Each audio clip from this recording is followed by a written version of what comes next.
Okay, well, before I get into the meat of this video, I made a video the other day talking about Matt Dillahunty and his usage of the term anti-theism, and I attracted a comment, one comment there, which was asking me to address Richard Carrier's recent speech on Atheism Plus. Ironic as it is that Richard Carrier is making a speech on Atheism Plus, I think it shows perhaps the parlous state that Atheism Plus must be in, that he's been let off the leash again. If they think that he can do more good than harm, things must be going pretty badly in that camp. I haven't watched the speech. I intend to do so.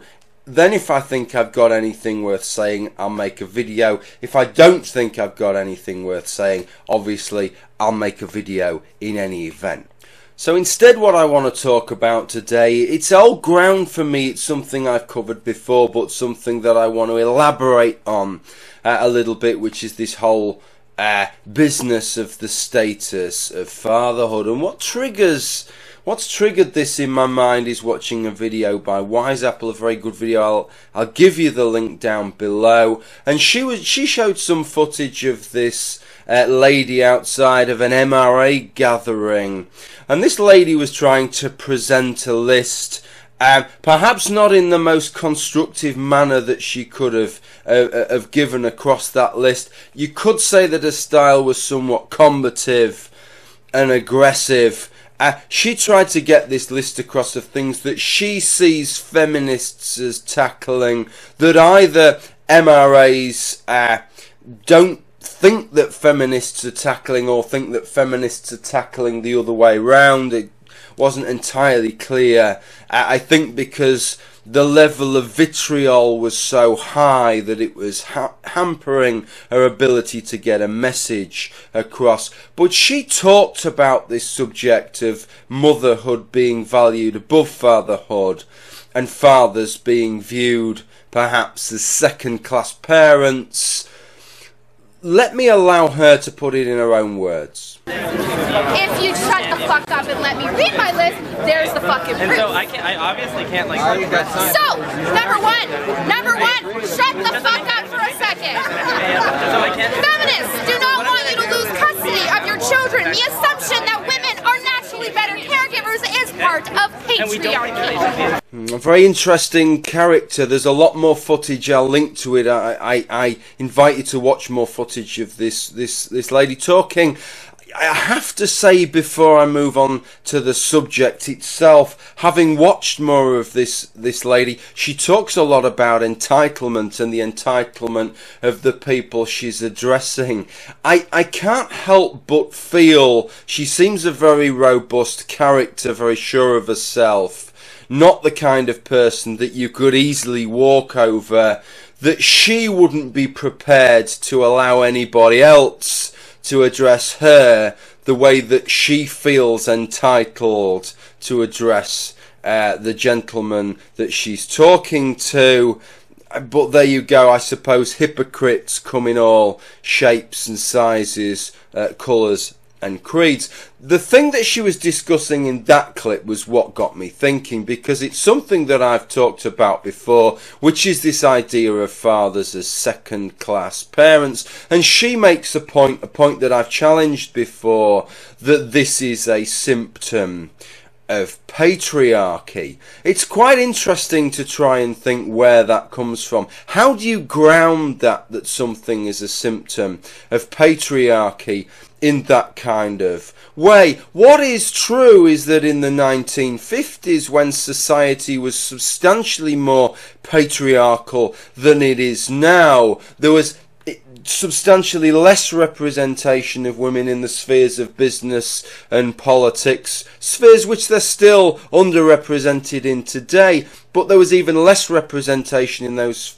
spheres. Households, traditionally, the man was the lead figure in the household. I don't really see any of that today. Maybe there still is an imbalance there in the average household. Certainly nothing like the 1950s.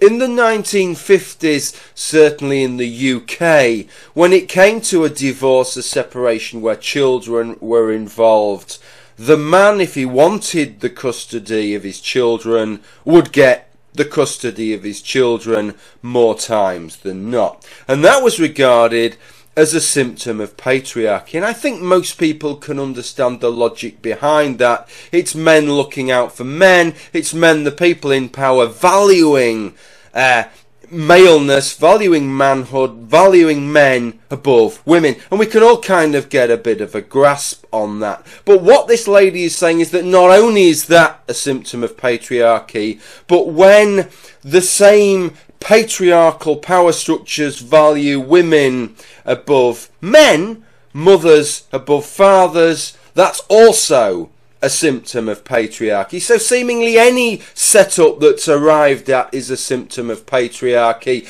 If we were to hold motherhood and fatherhood as exactly equal in every aspect, that would have to be a symptom of patriarchy as well. And I suppose in a trivial sense that is true, but only in a trivial sense. I could just as easily say that the price of diesel in the United Kingdom is a symptom of having a Prime Minister whose first name is David. And it's true that we have a Prime Minister whose first name is David, and it's true that it is within his remit to adjust the level of duty that I pay on the diesel that I buy for my car, such that the price of diesel could be altered. So, yes, in that trivial sense, it is a symptom of having a Prime Minister called David, because we do have a Prime Minister called David, and the level of duty and therefore the price of diesel is as it is.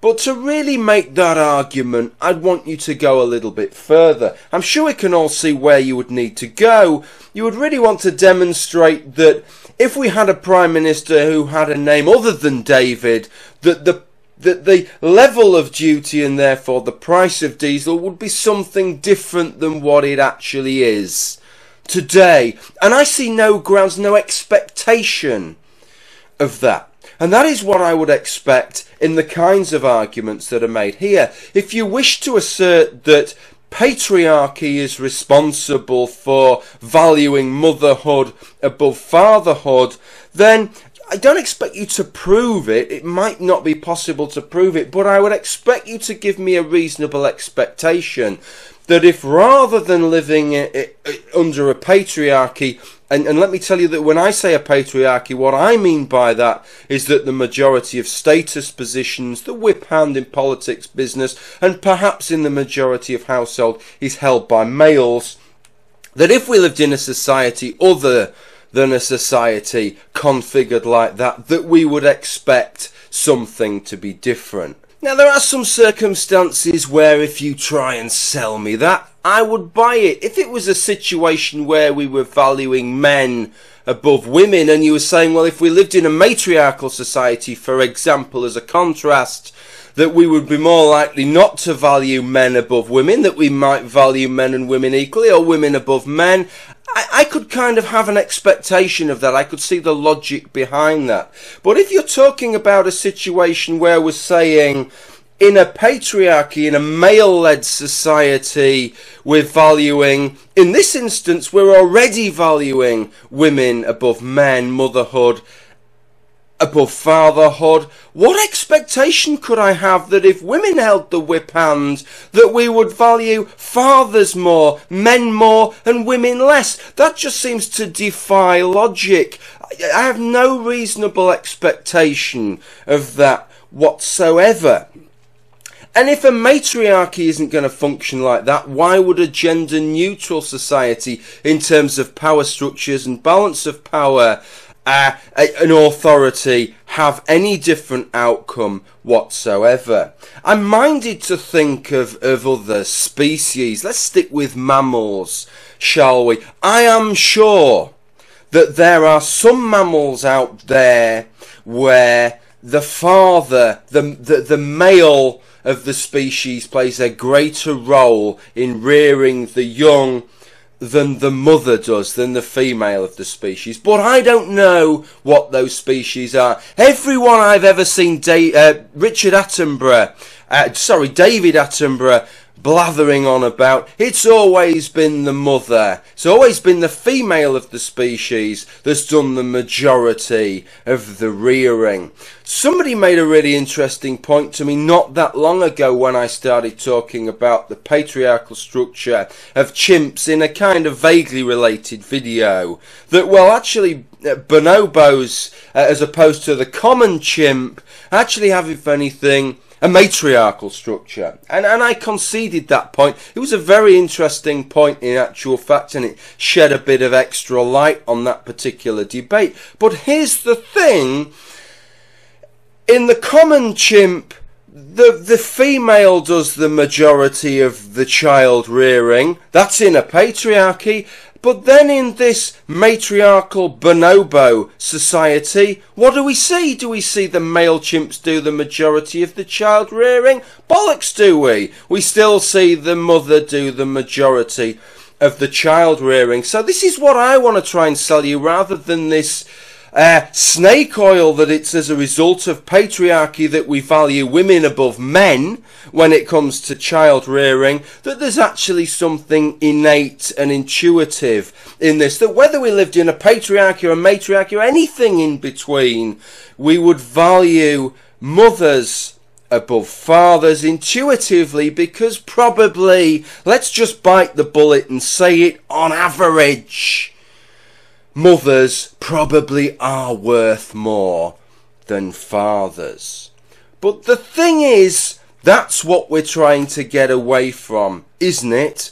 We're trying to get away from judging people according to the average characteristics of some group to which they belong, and to start viewing people as individuals. If we want to tackle this kind of problem, we need to understand and get to grips with what the root of the problem is. It's great trying to tackle patriarchy. I understand the point. If there's 50 issues you want to tackle, if you can find an underlying issue and tackle the underlying issue, that's got to make more sense than tackling each problem individually. I get that. But if you misapply that, if you see some kind of meta problem that underpins all these other problems and falsely ascribe that to things, then what you're going to do is fail to tackle the issue that you're looking to tackle. In this issue, I can't see anything other than this is being falsely ascribed as a symptom of patriarchy. It isn't. The valuing of motherhood over fatherhood, the relegation of fathers to second-hand parents. I think the silly bastard meant to say second class at that point. I'll let him carry on. Is a symbol of our intuitive and innate understanding that mothers, on average, probably are the more valuable of the two parents. But shouldn't that fact alone give us a clue as to the best way to tackle these things en masse? I put it to you that isn't to ascribe them as symptoms of a patriarchy and just assume that every bad thing that we don't like in the world will be solved if we can just stop living in a patriarchal society. If only there was as many female MPs as there are male MPs, if only there was as many female heads of business as male heads of business, then we would all view men and women in exactly the same light. We all know that that is bullshit. If we want to tackle these issues en masse, including the very many issues where women get a lesser deal than men, why don't we just, as our central core mantra, tackle the whole lot by saying, let's stop judging people according to the average characteristics of some group to which they belong or to which we choose to ascribe them, and start treating everybody and assessing everybody as an individual on their own strengths and weaknesses. Everything else will come out in the wash. Once you do that, if you end up with 100% of MPs are female or 100% of cockle pickers are male, then so be it. We won't even notice that any more than we'd notice if a disproportionate number of members of Congress's name began with the letter N. That's all I've really got to say on this issue. Thank you for watching, thank you for listening, and bye for now.